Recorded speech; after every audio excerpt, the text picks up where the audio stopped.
La escóbula de la brújula.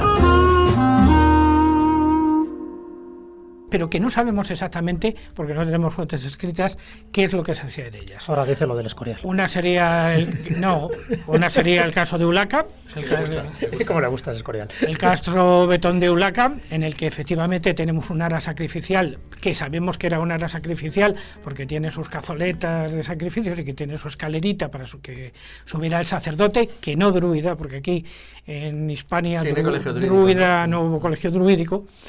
Este sería un lugar donde no sabemos, pero presuponemos que pudo existir ese tipo de sacrificios. Otro santuario sería el que está en Candelera, que es el santuario de Postoloboso, que está dedicado a una deidad de tipo céltico, incluso anterior, posiblemente, que es endobélico o baélico, un dios tónico de las profundidades, y a una deidad femenina que posiblemente sea precursora de la Proserpina romana, que es Ataecina. Una deidad, por ejemplo, que conocemos de su existencia perfectamente, porque en el santuario de Santa Lucía del Trampal, cerca de Montánchez, en Extremadura, el santuario visigodo, después mozárabe y después cristiano genuino, aparecen los epígrafes dedicados a Taesina, y aparecen por todas partes prácticamente. O sea, se construyó el santuario cristiano sobre el santuario anterior. Luego, algunos que son de muy difícil filiación, como sabe muy bien Jesús, como por ejemplo el de Conquezuela. El área de Conquezuela no sabemos exactamente, sabemos que era un área de sacrificios y posiblemente de sacrificios humanos por la forma que tiene, pero constancia tampoco tenemos. Sabemos que se hacían danzas porque efectivamente justamente al lado del santuario de Conquezuela está la famosa cueva donde están los famosos bailarines, que se ven allí perfectamente grabados, y otro tipo de ritos que no sabemos relacionados con miles de cazoletas, bueno, con cientos de cazoletas. Hombre, lo interesante de ese altar, yo no creo que fueran sacrificios humanos, lo lógico es que fueran sacrificios de animales, que es lo que más se sacrificaba. Bien, pero porque están las ranuras donde discurría el líquido. Efectivamente. Otro, por ejemplo, que se le encontramos, le encontré en un viaje que hice contigo, David, fue en Trevejo, en el castillo de Trevejo. Justo en medio hay una piedra que tiene los típicos asientos para que se siente el sacerdote, los típicos óculos, o cazoletas donde se realizaba el sacrificio del tipo que fuera, y los canalillos por los que la sangre circulaba hacia el arroyo cercano. Y en último caso, el que a mí más querido me es, porque ahí he dejado muchísimas horas, me he dejado mucho las pestañas, es posiblemente el área de sacrificios, que es inmensa, que se encuentra en la zona de lo que se llama la Sierra de los Degollados, entre las localidades de Buendía y Garcinarro. Aquí existe efectivamente un lugar que hoy día conocemos como la Cava, donde hay miles y miles y miles de cazoletas por todas partes, y además donde efectivamente se cumplió una profecía o una anticipación que yo hice en su momento, y es que lo que parecía simplemente un aprisco de pastor realmente era un santuario ibérico. Ibérico, celtibérico, no sabemos si era de carpetanos, si era de olcades, si era de lobetanos, nadie lo sabe. Pero sí que hay algo muy sospechoso allí. Aparte de las cazoletas, hay una piedra que tiene una serie de oquedades que podrían pasar en un momento dado por mechinales, excepto que están en una pared desnuda sobre la que no puede apoyar ningún mechinal sobre el terreno. Y alguien pensó, Juan Catalina, por ejemplo, pensó que se podía tratar de columbarios para el cultivo de palomas. Pero resulta que una vez que se analizaron los restos del interior, lo que había contenido es cráneos. Y como tenemos en la descripción de las guerras celtíberas, que hicieron primero Marco Fulio Nobilior y luego hizo Tiberio Sempronio Graco en la zona, luego fueron seguidos otra vez por el segundo Nobilior y por Claudio Marco Marcelo, sabemos que aquí, efectivamente, sí tenemos un testimonio recogido, creo que por Tácito, de que estos cortaban la cabeza de sus enemigos y las colocaban en oquedades de las rocas. Y allí efectivamente existen estas oquedades que tienen esa forma donde cabe perfectamente un cráneo. Un lugar perfectamente a visitar que ha estado olvidado siglos y ahora pues parece que se están preocupando un poco por él en Cuenca. ¿Por qué le llaman a esta sierra la Sierra de los Degollados? Le llaman la Sierra de los Degollados posiblemente por esa razón, pero también podría ser por otra razón. El nombre es un poco simbólico. Claro, yo creo que nos pone sobre la pista. Pero vamos a ver, como sabes Perdón. Sherlock Holmes lo descubrió rápido. Como sabéis, la palabra de degollado viene de la palabra de escucuyan, que posiblemente sea... significa eso? Quitarse el cuello. Que significa esto. Y sí sabemos, o sea, sí que tenemos constancia también de otro momento en el que pudo existir un degüello masivo por la zona, que es cuando... ¿El nombre de la sierra es muy antiguo? No se sabe muy bien. No se sabe muy bien. Lo que sí que es cierto, y eso sí lo sabemos... ¿Qué es de cuando el columbario? Pues no sabría decirte. No sabría decirte. Lo que sí que es cierto es que sí sabemos que anduvo por allí haciendo, digamos, perrerías. Estuvieron haciendo perrerías de dos tipos. Primero, el rebelde Froya.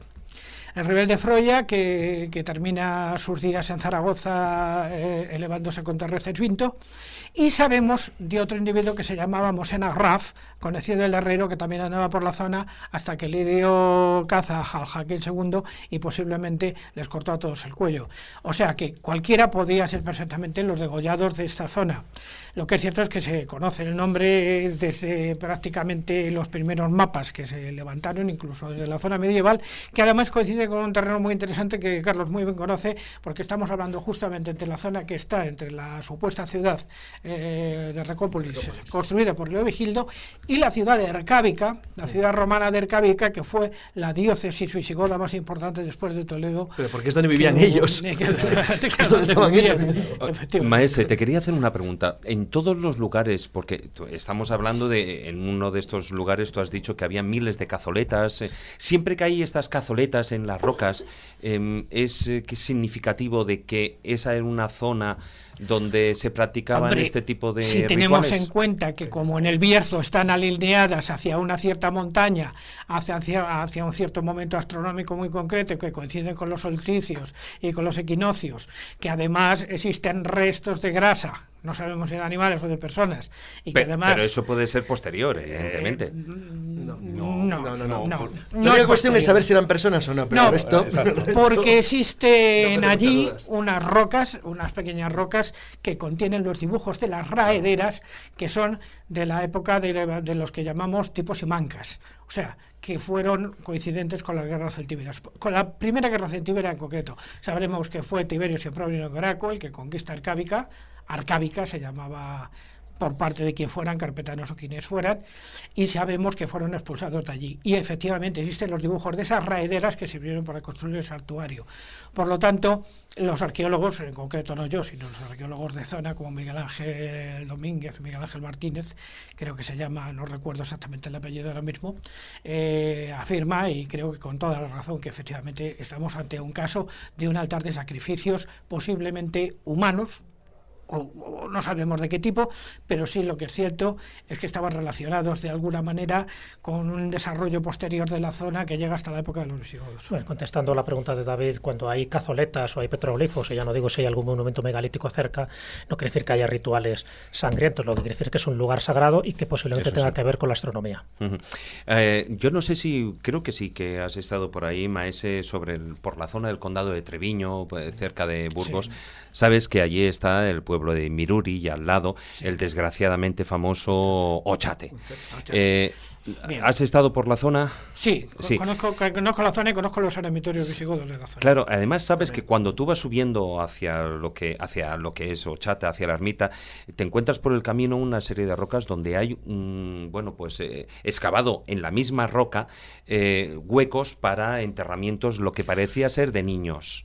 Bueno, vamos a ver. Y hay una serie de cazoletas también por la zona. Prácticamente, y en la convención que se hizo en el 19 sobre la Edad Media, lo que es la Edad Media antigua, que comprendería el periodo del final de la romanización y el principio del periodo visigodo, es cuando empieza a aparecer la tumba en roca, la tumba rupestre, la tumba ya la mayoría excavadas con forma antropomorfa, y que eso va bien a durar hasta el siglo X, siglo XI aproximadamente, cuando ya desaparecen para ir a enterrar en los cementerios.